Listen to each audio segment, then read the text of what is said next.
je suis professeure Nathalie Chabert-Buffet, je travaille à Paris à l'hôpital Tenon. Je suis endocrinologue et je me suis donc spécialisée dans la santé des femmes et la médecine de la reproduction.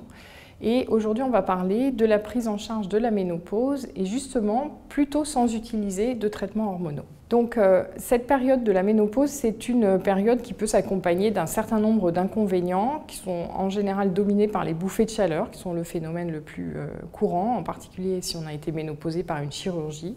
Et dans ce cas-là, on peut avoir 70% de femmes qui se plaignent de bouffées de chaleur.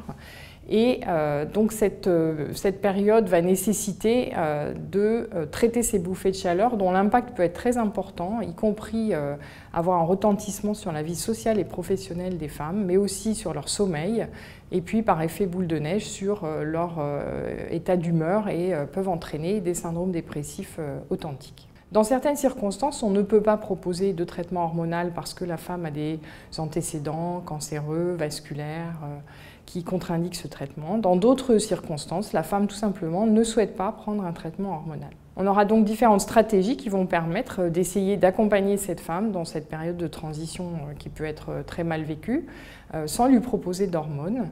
Et on va voir que cet accompagnement peut comporter des stratégies qui sont médicales, mais pas forcément médicamenteuses, pour accompagner la ménopause. Donc, dans un premier temps, il y a une prise en charge très globale qui va comprendre des mesures de diététique et d'hygiène de vie et d'activité physique dont on sait maintenant qu'elles permettent de préserver le capital osseux, le système vasculaire et de diminuer le risque de développer des cancers, notamment les cancers féminins, le sein, l'endomètre en particulier. Donc ces stratégies-là, elles ont pour but de contrôler le poids d'une part et contrôler la résistance à l'insuline qui a tendance à se mettre en place en vieillissant et en prenant du poids. Ces prises en charge-là, elles permettent globalement de maintenir un état de bien-être et de diminuer le niveau de stress, et la relaxation et tout ce qui contribue à diminuer le niveau de stress va jouer un rôle important. Donc ces mesures de diététique et d'hygiène sont très commentées dans la presse, tout le monde les connaît bien maintenant. Donc c'est une alimentation pauvre en sucre rapide essentiellement et une activité physique plutôt régulière au quotidien, à peu près une demi-heure d'activité tous les jours, à la place de aller 3 fois par semaine sans respirer dans une salle de sport pendant 1 heure. Donc tout ce qui ensuite contribue à diminuer le niveau de stress, comme on l'a dit, va permettre d'améliorer le retentissement des bouffées de chaleur. Donc on a des études, y compris des études scientifiques contrôlées contre un placebo, qui démontrent que la relaxation, le yoga par exemple, permettent de diminuer non pas la fréquence des bouffées de chaleur, mais leur intensité et du coup leur retentissement sur la vie des femmes. Le yoga qui a en plus l'avantage d'être une activité physique. Ces mesures-là, bien entendu, vont accompagner toutes les femmes, celles qui prennent un traitement et celles qui ne prennent pas de traitement, et elles auront un bénéfice dans ces deux groupes. En dehors de ces prises en charge-là, on va aussi essayer de trouver quels sont les facteurs qui pourraient aggraver les bouffées de chaleur. Il se trouve que par ailleurs, ce sont des facteurs qui vont aussi aggraver le risque de développer une ostéoporose, éventuellement des anomalies cardiovasculaires. Donc on va rechercher une hypertension, un diabète, une hyperthyroïdie, une hyperparathyroïdie qui font partie du bilan initial qu'on peut proposer à une femme qui passe le cap de la cinquantaine et qui souhaite prendre en charge sa santé de manière active, préventive et curative éventuellement. Une fois qu'on a fait tout ce bilan et qu'on ne gère pas les bouffées de chaleur et l'inconfort lié à la ménopause par des mesures simples non médicamenteuses ou en corrigeant des facteurs aggravants, on peut avoir recours à des traitements qui sont médicamenteux. Alors le traitement le plus efficace, on le sait largement, ce sont les estrogènes, mais aujourd'hui on est justement dans le contexte où on ne peut pas, où on ne souhaite pas prescrire ces estrogènes. Donc, en France, on dispose d'un médicament qui a une autorisation ministérielle pour le traitement des bouffées de chaleur sans utiliser des œstrogènes, qui est la bêta-alanine. Ce médicament a un effet qui est comparable à celui du placebo, mais ce qu'il faut savoir, et c'est très intéressant, c'est que le placebo a un effet très important dans la prise en charge des bouffées de chaleur avec 35% d'efficacité en moyenne, ce qui est beaucoup plus élevé qu'un effet placebo habituel qui tourne autour de 20%. Donc on peut utiliser cet effet placebo du traitement par la bêta-alanine. On sait aussi que c'est souvent un effet transitoire, c'est-à-dire que ça dure quelques mois et puis ça s'arrête. Donc on prend le traitement à dose croissante jusqu'à 3 comprimés par jour. Et il y a un seul effet secondaire qui est des picotements, donc des paresthésies dans les mains qui disparaissent spontanément. Donc voilà, si la femme tolère bien et qu'elle est soulagée, elle peut continuer ce traitement. Ensuite, on rentre dans un champ de médicaments qui n'ont pas d'autorisation de prescription pour traiter les bouffées de chaleur. Donc ce sont des médicaments qu'on ne va utiliser que dans la circonstance où une femme est très gênée, avec un impact sur sa vie professionnelle, sociale, son sommeil qui est important, et qui a une contre-indication formelle à utiliser des estrogènes. Ce n'est pas un traitement qu'on peut administrer comme ça pour faire plaisir à quelqu'un. Ce sont des médicaments qui ont des effets secondaires, et donc des médicaments dont on a découvert l'effet sur les bouffées de chaleur parce qu'on le prescrivait pour d'autres choses et qu'au passage, on s'est aperçu que ça avait un effet bénéfique sur les bouffées de chaleur.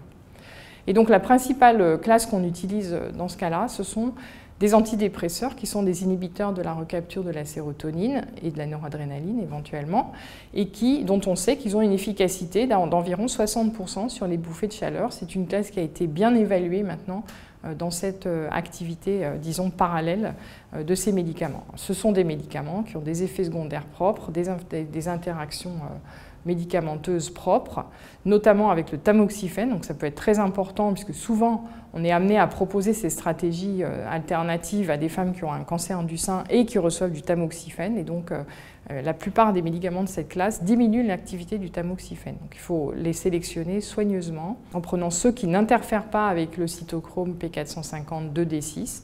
Et donc par exemple la venlafaxine fait partie de ces molécules. Donc, ils ont également des effets secondaires, des interactions et des contre-indications spécifiques qu'il faut connaître et respecter.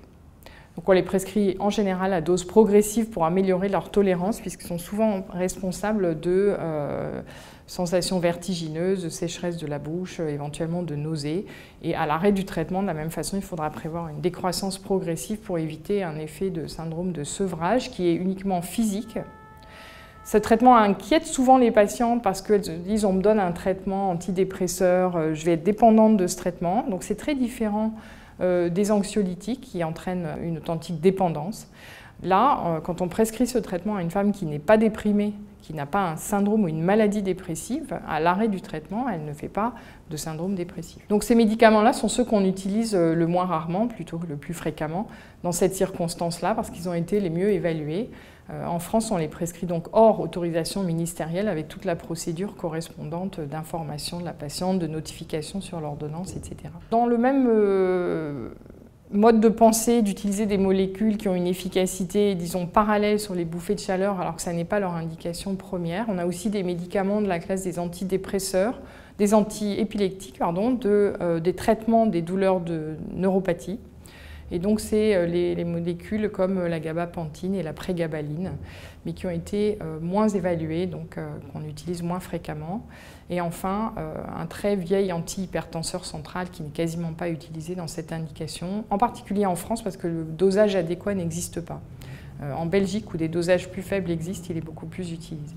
Donc on va avoir prochainement des molécules dont le mécanisme d'action est ciblé sur ce qu'on sait du mécanisme des bouffées de chaleur. Donc au moment de la ménopause, quand les ovaires s'arrêtent complètement de fonctionner, la commande cérébrale des ovaires, l'hypophyse et l'hypothalamus se dérèglent et produisent des gonadotrophines de manière différente avant la ménopause. Et on sait par exemple que les bouffées de chaleur sont synchrones de ces pics de sécrétion des gonadotrophines, notamment la LH.